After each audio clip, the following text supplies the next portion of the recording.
my name is Guillaume Kientz. I'm the director of the Hispanic Society Museum and Library. I'm relatively new in this institution. I joined 2 months ago, coming from the Kimball Art Museum in Fort Worth, Texas.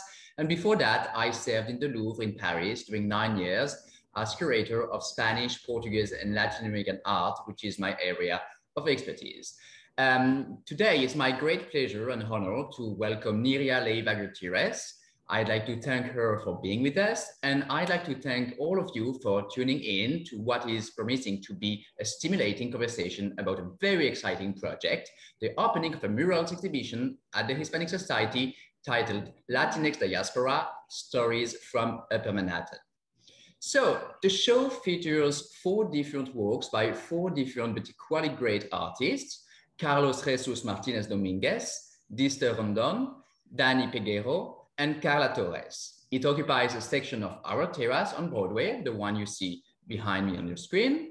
And it's all about art, culture, and community in Washington Heights. And the idea is to share this incredible story with the surrounding area, with all of New York City and beyond. For the record, it will be running from May the 28th to August the 15th of this year. And we are thrilled and grateful to host this fantastic project. So please come enjoy with friends and family. We are open every day from 10 a.m. to 5 p.m. But let's start now our conversation. And I would like to introduce in a few words Niria Leyva-Gutierrez. So Niria is executive director from the Northern Manhattan's Art Alliance. She earned a BA in art history and Spanish literature from Tufts University and a Ph.D. in art history from the Institute of Fine Arts at NYU. She is a published scholar in the field of Spanish and Latin American art.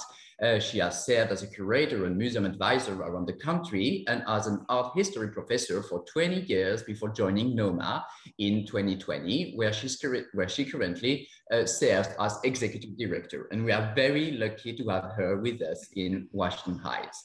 So Niria, if you could please let us know a bit more about this project, its origin, and exactly what it is. Wonderful. Thank you so much, Guillaume. I share your enthusiasm for this project. It's so exciting to be able to work together. NoMAA is a sort of nonprofit arts service organization in Upper Manhattan. And so to be able to collaborate with you as sort of an anchor institution uptown is very exciting. This is a very interesting project. And the murals that we're going to talk about and that you're going to see when you come to the Audubon Terrace were commissioned by HBO on the occasion of the release of their documentary called Siempre Luis. And this is a documentary that tells the story of Luis A. Miranda Jr., who is a Puerto Rican community activist, a prominent consultant, political consultant in New York, and a lifelong sort of resident of Washington Heights.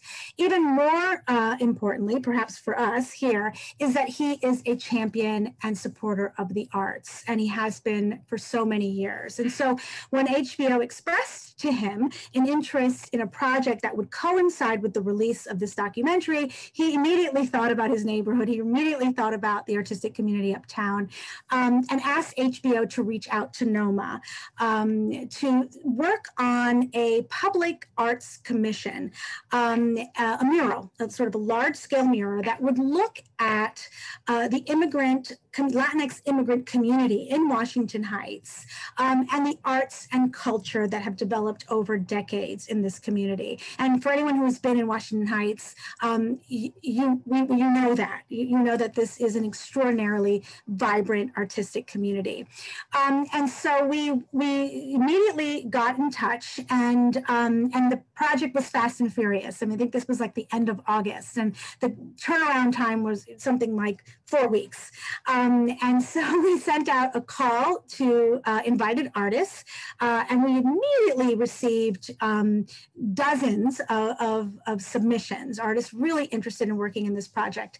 And we sort of arranged for, we coordinated a panel and of jurors, and we went through and picked 4 artists for this project. And so we worked together in partnership, and the artists worked very closely with HBO, as I said, on an incredible incredibly strict schedule to produce these murals. And I think their work, which is truly extraordinary, is a testament not only to their talents, but also to their professionalism, because they were sort of holed away during COVID in a warehouse where they kind of quickly worked day and night to produce these. We unveiled the commission, which was a single double-sided wall on La Plaza de las Americas, which is at the United Palace on 175th and 176th Streets in Broadway in October of 2020. And that large-scale mural commission was on view for 2 weeks. And we all realized going into this that we wanted to give more life to these murals, that we really felt that they needed to live beyond these 2 weeks. And so NoMAA became the custodian of these murals. And we had conversations sort of early on with the Hispanic Society, with Margaret Connors McQuaid, very early on, who thought, wow, what a wonderful opportunity to bring these to the Audubon Terrace. And so we continued those conversations throughout. And so we're so happy to see that we are where we are right now, and to see that these murals will actually live on the terrace and in such an important place. The way that these murals, as I said, they were sort of a large single sort of wall or double-sided wall. We've actually decided to split the murals into 2 different sections, and this will invite sort of a different viewing experience on the terrace, which is shared, of course, by the Hispanic Society Museum and Library, and of course, Boricua College. And perhaps you can tell that it's a chronology. It's a story. So it's different part of the story of the Latinx immigration to Upper Manhattan. So there is an order. There is the moment 1, moment 2, moment 3, and moment 4. Absolutely, and I'm happy to show just a few images of actually the 4 yes. And let me just share my screen here with you, and I can do that right away. As you've indicated, these are 4 different murals, and they follow a chronology. This is the first mural in the first section, which is called the Early Diaspora, and it's from the 1890s up through the 1940s, and it's by an artist whose name is Carlos Jesus Martinez Dominguez, who you referenced before. He is a Caribbean New Yorker. He's an interdisciplinary artist. He's an educator. He's a self-described agitator. And curator as well. And this is a work that looks at or tracks this period after the Spanish-American War up through the 1940s. And it charts sort of the beginnings of this sort of Latinx immigration into Washington Heights. Which, by the way, it's exactly when the Hispanic Society was created. So it totally coincides. There are so many connections. I mean, this is really, such a perfect fit, and especially it's right for right now. I think it really does make a lot of sense. And so it begins with sort of the Puerto Rican community and then the Cubans in New York. So sort of looking at the diversity in the workplace, social upheaval. I mean, this is really, I think, the beginning of what will become a movement of sorts, right? This is the sort of the launch of what we will see. That brings us sort of to the second panel. This is called the Diaspora and Community. And this looks at the period between the 1960s and the 1970s by a fascinating artist named Dister Roldan, who you mentioned before. He is a professional artist, visual artist, muralist, and founder of the international movement called I Love My Hood. And this is an interesting work because it sort of looks at life in Washington Heights and looks at new kind of waves of immigration that sort of settle into this area at the time. So Dominican, Ecuadorian, and other Latinx immigrants. So we're starting to see that kind of nascent diversity, right? And the community activism and community involvement that I think also really characterizes the neighborhood uptown. So it's a strong work, and I think that really sort of speaks to this kind of energy that really does define the neighborhood. Very much so. That the third mural is called Latinx Identity, the Voices of the Diaspora. This looks at the period of the 80s and the 90s. It's a work by Danny Peguero, who is a Dominican-American multidisciplinary artist from Washington Heights. And again, this looks at the role of art and culture in the Latinx community, especially in this sort of period of the aftermath of Reagan's amnesty program.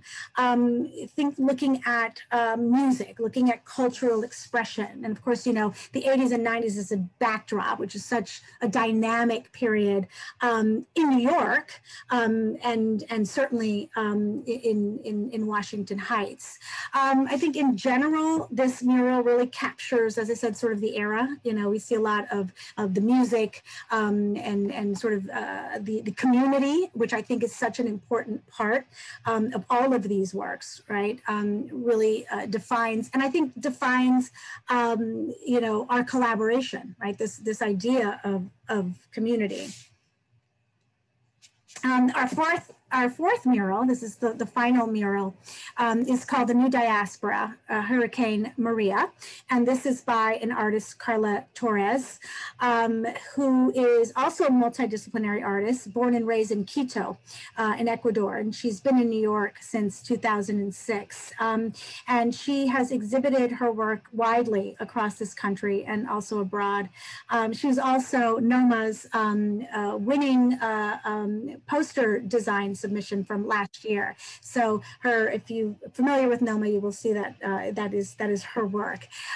This is a work that really looks at the issues that have really sort of informed the Latinx community uptown, pointing a little bit to some of the struggles and inequities, of course, the Puerto Rican relief efforts around the hurricane, voting, and those issues that are so timely and that I think we all can kind of very quickly make connections with.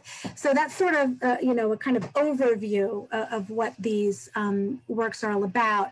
What's very interesting is if you come to the show, we also have videos or audio that contextualizes these periods further. And those are videos provided by Johanna Fernandez, who is a professor at Baruch. So we're going to have a system with QR codes, so that you're going to scan, and so you're going to learn more from. Correct. Right. So as you're viewing the works, you can, you know, access the QR codes, and you'll have a really nice kind of, you know, minute to a minute and a half audio that gives you a little bit of the backdrop. Because as you said, Guillaume, this is a chronological look at sort of immigration in this community and the contributions that come right from these waves of immigration. And it is so very interesting and impressive, actually, all, you know, different every piece is from the other, but at the same time, there is consistency. There is a great consistency. In the beginning, it's like traces. You see that something is getting structure, and then you have the life, you have the activity, that's the next mural, you have the noise, and then the noise becomes a voice. This is the third one.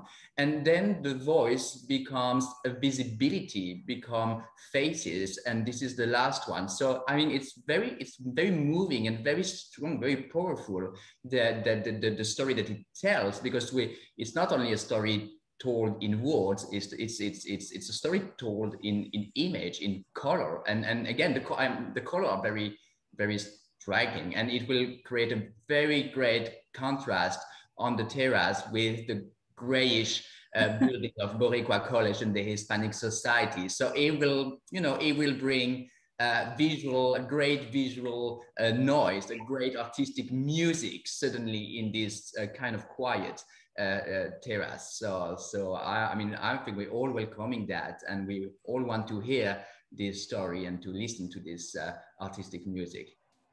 It's such a great way to describe it. I love that idea of noise, music, and voice, right? I mean, and I think that that's what these murals capture.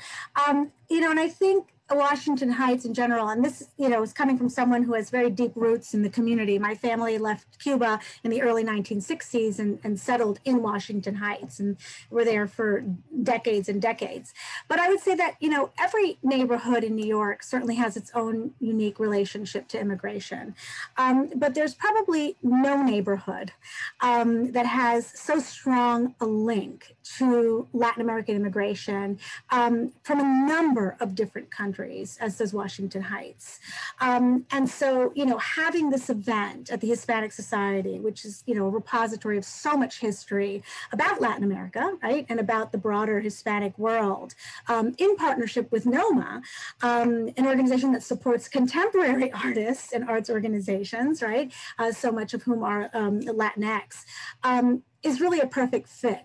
And so, from our perspective, that is what I think is so exciting about this collaboration. And we're very happy about that. And I can already tell you, we want more. We want more of those collaborations. The purpose of the mission of the Hispanic Society is to give voice to the Hispanic cultures. But it's not only the cultures of yesterday. It's not only the cultures of the past. It's also the culture of the present. It's the culture of the future. So we are here to give voice to these people and these cultures. So thanks for helping us accomplishing our mission. We are honored to do so. And as I said, and as you said, I think this is the beginning of a very long partnership and collaboration. So we couldn't be more excited to be a part of this. So thank you for having us. Well, thank you. And for those who are listening and watching this program, please come visit us. We are opening on the 28th of May. So, and we'll be open daily from 10 a.m. to 5 p.m. And we may have another surprise later on in the summer, early June, with NoMAA again, with NoMAA Siempre. We're going to do an exhibition about In the Heights, the musical and the movie that obviously features and celebrate this incredible neighborhood where we're so proud to work and live in. So stay tuned, come and visit and enjoy the great art. Thank you so much. Thank you.